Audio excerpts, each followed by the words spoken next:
everybody, it is Calxiyn here, and before we get started, let me thank my patrons on Patreon, but now, let's get into this theory. This is by RPM America on the RWBY Amino. This is not mine at all. Did I post a comment asking them if I could do this theory? I don't know. I liked it. Oh well. Okay, so this is the theory now. This is the quote that he uses at the beginning of his post. I'm just gonna read it. This is not a tragedy. This was not an accident. This is what happens when you hand over your trust, your safety, your children to men who claim to be your guardians, when in reality, they are nothing more than men. So I ask you, when the first shots are fired, who do you think you can trust? So I think he's saying from that quote, she talks about her, children, right? And so I think I see where he's going with it, but I think that the your children part was in reference to Penny, trusting Penny, and the other kids at the school, because Pyrrha could have easily slaughtered another kid in the tournament or whatever, in the mind of the people that watched it. But let's just pretend that it's, you know what I mean? Let's just go with it. Let's see what evidence this guy has.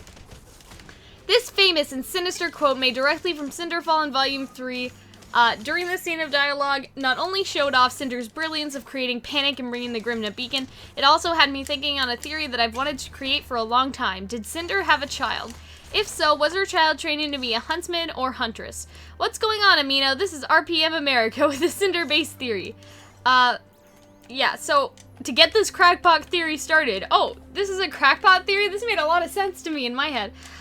It's interesting that Cinder brought up the safety of children first, left in the hands of guardians like Ozpin. Why would she bring this up as her main goal? If her main goal was to take down the Academy, my answer would be the most basic human emotion, anger for vengeance. Listening to Cinder's little speech, it almost sounds like she is wanting to destroy Beacon for someone else. But wouldn't that person be Salem? It could be, but what if it was for her deceased child that went to Beacon? For those asking, where's your proof that Cinder is a mom? Then they post a picture of Cinder's butt. That kind of butt usually forms after a woman gives birth. Now, it may just be the writers wanting her image of being a sexy, classic evil woman, but what if it was a hit? First off, there's a maternity ass. I did not know this. Apparently. I mean, he's kind of right. Either way, Cinder, remember what Monty said about Cinder's age? I feel like it was Monty or Miles or Carrie that, she has Asian genetics, and so she's just not gonna age. That was kind of the joke with Cinder, is that no one knows how old she is because, Asian. Yeah, that's her age. She's Asian years old. Exactly. But anyway, vengeance, you ask? Put this in perspective. Cinder gives birth to a beautiful baby. I will guess a girl, because Cinder seems to think all men are the same. Years later, little Cinder says that she wants to be a huntress, so Cinder sends her to Beacon. Little Cindy. Little Cindy. But somewhere in that timeline, the girl either gets killed by a Grimm, or she commits suicide from being bullied. That's an interesting... Where did that come from? That's a jump in logic. Well, I mean, I think... Is Beacon, was I think Carton this person not just wants her dead. The child dead in this case. Was Carton not, an outlier? Is Beacon a notoriously bad school for hazing? Of course, no loving mother would ever take something like that tragedy so lightly. So now Cinder blames her daughter's death on Ozpin for his failure as a leader of the Academy, but because she knows Ozpin is extremely powerful, it would be pointless to take him down on her own. So negative thoughts flow from her mind for revenge. This attracts the Grimm, and in the middle of it, Salem notices a similar hatred for Ozpin. So this woman with control of the Grimm asks young Cinder, what do you desire, child? And that's when Cinder tells her, I want to be powerful, I want to be feared. Wait, I hear a question. But what about the rest of Cinder's speech? She talked about synthetic Penny, how fragile pieces are the verge of the kingdoms, blah, blah, blah. Well, Cinder made that speech to really put negative emotions in the spectators. True, when they saw Yang break Mercury's leg, it got the attention of the Grimm, but it was Cinder's speech that really made the Grimm hungry.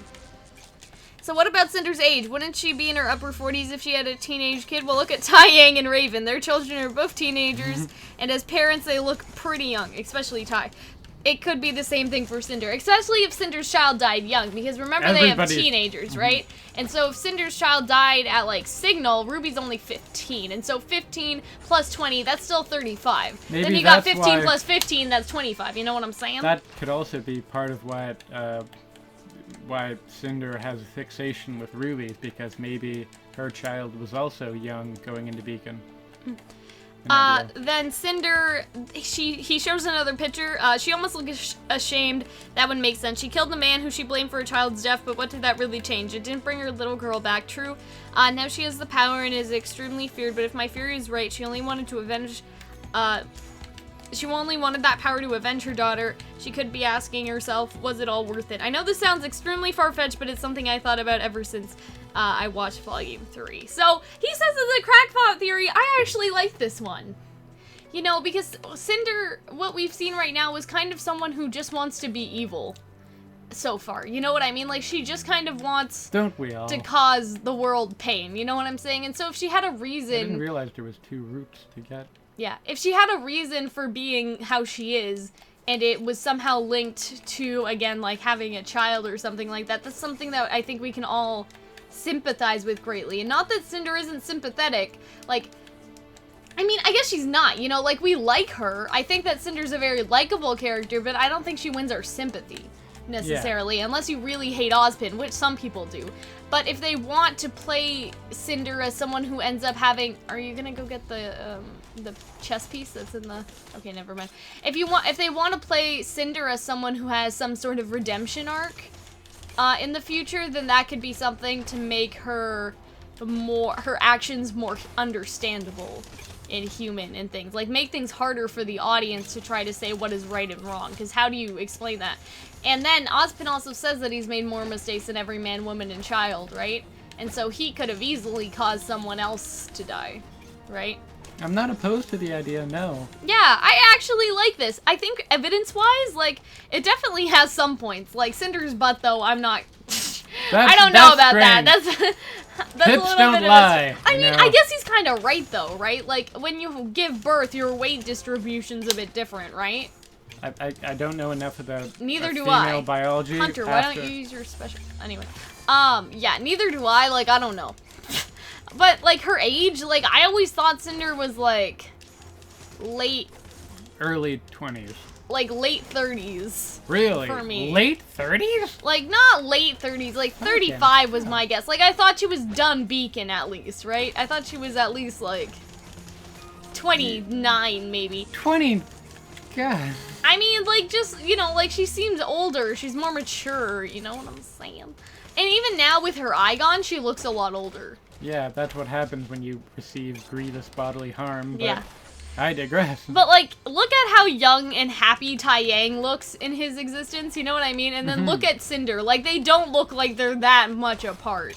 Like, Tai would be a little bit older than her, but if she had a child that died in its youth, like, younger than Yang and RWBY, then Ty's just a little older, right?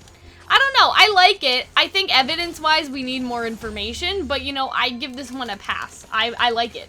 And usually we don't talk about these theories as if, is it going to happen or not? Usually I think in these videos we just decide whether we'd want it to, and I think it's good. When I hear that, I think, like, oh, I think that's something that would be interesting if they put that into, like, a fan fiction. RWBY fan fiction, you know? Yeah. I don't know. I like it. There's something about it. Because Cinder isn't sympathetic. She's likable. Like, there's a difference, I feel. Yeah, no. Like, there are likable villains that you can still say are terrible people. Like, the Joker is probably a good example of that, maybe. Like, villains like that. And so for Cinder, if she does try to redeem herself, this could give us a reason why. That she doesn't want to be evil. She was on a revenge mission. She realized that it didn't make her feel better. She feels bad, man. And, like, then we're all done. So, yeah. I think final verdict, I give I really like it. Honestly, I really, really like it. Once again, like, if I heard that, I would like to learn more about Cinder's past. And there's definitely something there. Because no one's evil for no reason. Like, you know what I mean? Like, there has to be something in a show like RWBY where characters are so developed in depth. You know what I mean? Like, there has to be something more to that, because there's been more to every other character that we've kind of seen. Not on the villain side so much. Well, I guess, yeah, with Mercury, his parents were abusive, so he's been kind of like, you know, Cinder kind of took advantage of him by even with Emerald, taking him even though he's orphaned, right? Because his mom seems to be dead. His dad is drinking and dead because he killed his dad. And Emerald also was a living notable on the, assassin. Yeah, and Emerald was living on the street, right? Like, she had nowhere else to go. And so from that point, you kind of understand. If someone's giving you food and shelter and you don't have any, then, you know, you're willing to do some stuff. Like, maybe you didn't know it would cause, like, the end of the world just yet. And so, to me, Emerald especially is a very, like, they draw sympathy from me. But Cinder doesn't, because she's just like, hue, hue, hue, I'm evil. Like, that's the same with Roman, like, kind of. But Roman was likable, that's the difference. Yeah, Roman was a much... Neo, though, has our sympathy, I feel like, though. Neo's just She adorable. just hasn't come back yet, but Roman's dead, and I feel like even if Neo is all bad, if that makes sense, like, even if she's bad like Cinder, where she's just, hue, hue, hue, I want to take over the world, like, well, I feel like that will still feel bad, like, for Neo, that we can sympathize with Neo now if she does turn out to be on a revenge quest because her Roman's dead, and so that would work the same way with Cinder. You know what I mean? Like, it would work in a similar fashion, the sympathy aspect of that, and so yeah, I like it. Writing-wise, I don't think that anybody would expect it either. No, no. I mean, I think she has she has beef. Yeah. My God. I gotta know why, that's all. I like this. I like this. I don't have anything else to say. I think there's something there, whether or not it's a kid. I mean, it would be an interesting turn of events. Yeah. Yeah. People are so creative. I love reading other people's theories so we can make videos on them that aren't our theories. Anyway, guys, I hope that you guys enjoyed this one. Remember, if you want to support me, my Patreon is literally everywhere. You'll find it. And yeah, that's basically all we gotta say. I hope that you guys enjoyed this theory and enjoyed this video. I love reading theories from the Amino. Like, people are so creative and awesome. Like, it's so much fun. But yeah, I will see you guys in the last video for this week, if you guys are watching it when we upload it right away. And yeah, guys, bye!